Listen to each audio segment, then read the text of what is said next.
Hey guys, today is February 20th or 21st. I don't even know. It was one of those 2 days, so. Anyhow, I'm going to show you guys how to install a horn on your tractor. And the horn that was originally on this, I put on that, and then I just switched it back over to this. So, let me see here. This is the old horn off the 1850s, so. This one here no longer works. It's all screwed up, so. This is what the horn looks like, if you guys want to know. Your wire there goes up, and I'll show you how this works, so. So up here is obviously where your horn is. It's mounted on top of course, the valve cover pan, or valve cover, cover, so obviously it's mounted up also to the air cleaner right here, and, another tip for you, why this is all open. If you guys are working on the valves on these and take the valve cover off, and whenever you go to tighten it back down, do not torque these son of a bitches up tight, because you will crack the top of the freaking valve cover. So, I've seen it done on quite a few tractors, so just torque them to a reasonable spec, to where at least it seals some. And the same with the air cleaner too. So, anyhow, the wire's right here. I have it ran around the other side. Let's see if I can get over here, because the little Wally's in here.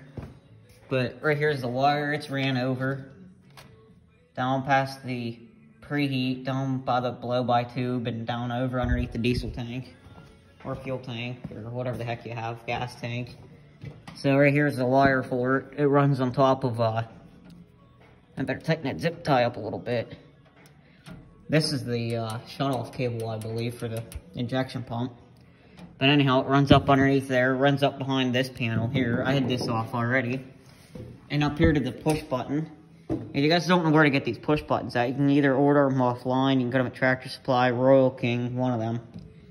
But anyhow, you have to have one power wire to the ignition switch, which is this one that I basically jerry rigged up from an old set of battery tenders. So, and the wire that I have for the horn is one off the 1850. Because I just switched the horn back over to this, because this was the original one with a horn that actually worked. So, you just definitely want to make sure that you have the push button inside there pretty tight, or else it'll move around. So, you guys are wondering, this was the push button out of the John Deere. And some dummy lost the screw for this. It was me. Yeah, obviously. So, I had to find another screw and put in it. So, I just put it on here.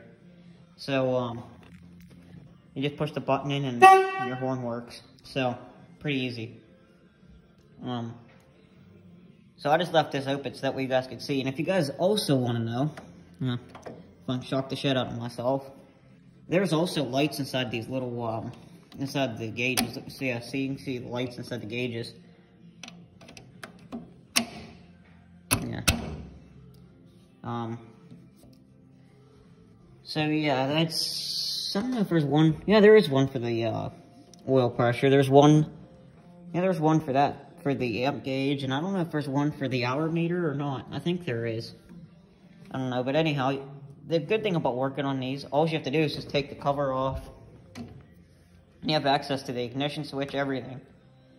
And the only time you really have to take this off is if you're dealing with the major, or with the hydraulic lines, or replacing gauges, which, those two are new gauges. I have an amp one, and I have an oil pressure one that's still new.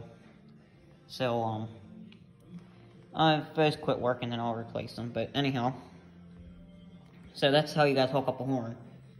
So, as always, don't forget to comment, rate, and subscribe.